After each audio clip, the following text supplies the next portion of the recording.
दिल्ली सरकार के अधिकारों पर नियंत्रण लगाने वाले केंद्र सरकार के अध्यादेश के खिलाफ अरविंद केजरीवाल दिल्ली के रामलीला मैदान में रैली कर रहे हैं और किस प्रकार की तस्वीरें हैं वो हम आपको दिखाते हैं।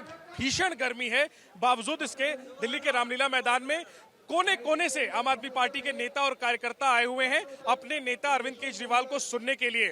और कहीं ना कहीं लोकसभा चुनाव से ठीक पहले केजरीवाल को एक बड़ा मुद्दा मिल गया है केंद्र सरकार और बीजेपी की घेरेबंदी करने के लिए और लोकसभा चुनाव में अपनी जमीन मजबूत करने के लिए। इंतजार किया जा रहा है इस गर्मी में अरविंद केजरीवाल का कि वो किस तरीके से निशाना साधते हैं बीजेपी पर। मेरे साथ आम आदमी पार्टी के वरिष्ठ नेता और विधायक संजीव झा हैं। संजीव जी, बहुत गर्मी है, ये बताइए कि जो अदालत, सबसे बड़ी अदालत सुप्रीम कोर्ट में तो आप लोग जीत गए, जो अधिकारों की लड़ाई थी, लेकिन केंद्र सरकार अध्यादेश लेकर आई, अब आप लोग जनता की अदालत में जा रहे हैं, तो सबसे बड़ी दलील आप लोग क्या रखने वाले हैं लोगों के बीच जाकर? देखिए, मुझे ये लगता है कि आज पार्टी चुनाव तभी होगा जब इस देश के जनतांत्रिक मूल्य बचेंगे, जब इस देश का संविधान बचेगा। तो सबसे बड़ी लड़ाई तो पहले यही है कि सत्ता में जो बैठा एक अहंकारी शासक है वो अपने आप को संविधान से ऊपर मानता है, जनतंत्र से ऊपर मानता है, जनता के मैंडेट को लगातार अपमान करने की कोशिश कर रहा है। समझाएंगे कैसे? नहीं, दिल्ली की जनता बहुत जागरूक है। भारी भीड़, भारी गर्मी के बावजूद जो लोग आए हैं किसी एक पार्टी के लोग नहीं हैं, अपनी वोटों की ताकत को बचाने की लड़ाई लड़ने आए हैं लोग। तो इस बात को लोग समझते हैं कि आज जो उनको करना था, जो महंगाई पे काम करना था, बेरोजगारी पे काम करना था, कानून व्यवस्था पे काम करना था, उसको छोड़ करके रोज किसी पार्टी को तोड़ने की साजिश करते हो, डराने की साजिश करते हो और मुझे ये लगता है कि मूलभूत मुद्दे से भटकाने की कोशिश करते हो। अब ये देश नहीं होगा। ये जो काला अध्यादेश लेकर के आए, ये काला अध्यादेश इनके लिए काला दिन साबित होगा। और मुझे लगता है, कहते हैं ना, जब नाश मनुष्य पर छाता है पहले विवेक मर जाता है।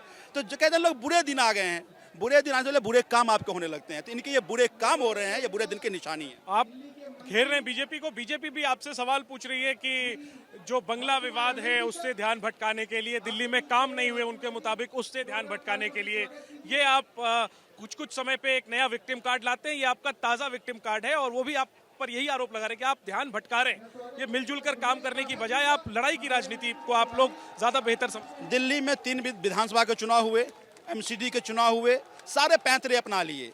आपने धर्मों के नाम पर इकट्ठा करने की कोशिश की, जाति के नाम पर बांटने की साजिश की, झूठ बोलने की कोशिश करी। दिल्ली की जनता ने आपकी नहीं सुनी। तो ये तो इनके पैंतरे हैं। लेकिन दिल्ली की जनता से पूछे, मनीष सिसोदिया कौन है?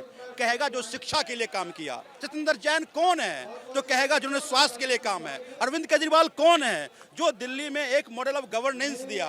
तो मुझे ये लगता है कि ये लोग अरविंद केजरीवाल के मॉडल ऑफ गवर्नेंस के साथ हो। तुम झूठ बोलते रहो, दिल्ली की जनता नहीं भ्रम में आने वाली। और तुमने जो गलती करी है ये तुम्हारे लिए 24 में भी भारी पड़ेगी। अध्यादेश के मुद्दे पर ही आप लोग लोकसभा चुनाव लड़ने जा रहे हैं, अध्यादेश बड़ा मुद्दा है। बड़ा मुद्दा इसलिए मैं कह रहा हूं कि अध्यादेश नहीं है ये उसका अहंकार है। उनको ये लगता है कि हम कुछ भी कर लें, हमारा कुछ बाल बाका नहीं होने वाला। तो इनका ये अहंकार 24 में जनता मुंहतोड़ जवाब देगी। क्योंकि देखिए, इस देश के जनतांत्रिक मूल्य बहुत मजबूत है। जब कोई अपने आप को निरंकुश समझने लगा, देश की जनता ने औकात बताई है। इनकी औकात इसी ऑर्डिनेंस के जरिए अब 24 में जनता बताएगी कि संविधान, जनतांत्रिक व्यवस्था सबसे ऊपर है। आखिरी बात, कांग्रेस को लेकर के क्या आप लोग सोच रहे हैं? खुद फोन किया अरविंद केजरीवाल ने, मिलने का समय मांगा, नहीं मिला। अभी तक वो तय नहीं कर पाए कि ऑर्डिनेंस पे उन्हें करना क्या है। कांग्रेस का जो रुख है, और एक तरफ आप लोगों के गठबंधन की बातें भी चल रही हैं, क्या आप लोग सोच रहे हैं? कांग्रेस इस मुद्दे पर आप लोगों के साथ खुलकर क्यों नहीं आ रही? देखिए, अभी हम 24 की बात नहीं कर रहे, 24 में क्या होगा नहीं कर रहे। लेकिन एक बात जरूर मैं मानता हूँ कि हर वो दल अपने आप को राजनीतिक महत्वाकांक्षा से, दलगत भावना से ऊपर उठना पड़ेगा। क्योंकि ये लड़ाई तय करना पड़ेगा कि आप संविधान के बचाने वालों के साथ खड़े हैं या संविधान की हत्या करने वालों के साथ खड़े हैं।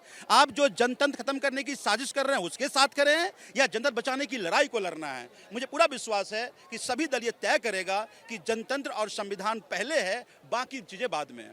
तो आम आदमी पार्टी ने अपनी दलीलें जो है वो ढूंढ ली हैं और इसको लेकर के सियासी बिसात अरविंद केजरीवाल पूरे देश में बिछाने के लिए घूम चुके हैं।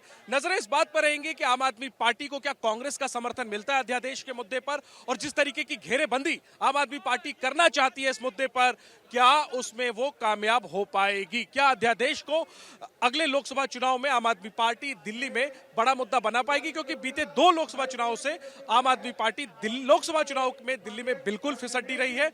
नजरें इस बात पर होंगी क्या वो सिलसिला इस बार बदलेगा और अध्यादेश के जरिए केजरीवाल इसको बदल पाएंगे। कैमरा पर्सन हेमंत के साथ जैनेंद्र, एबीपी न्यूज, दिल्ली।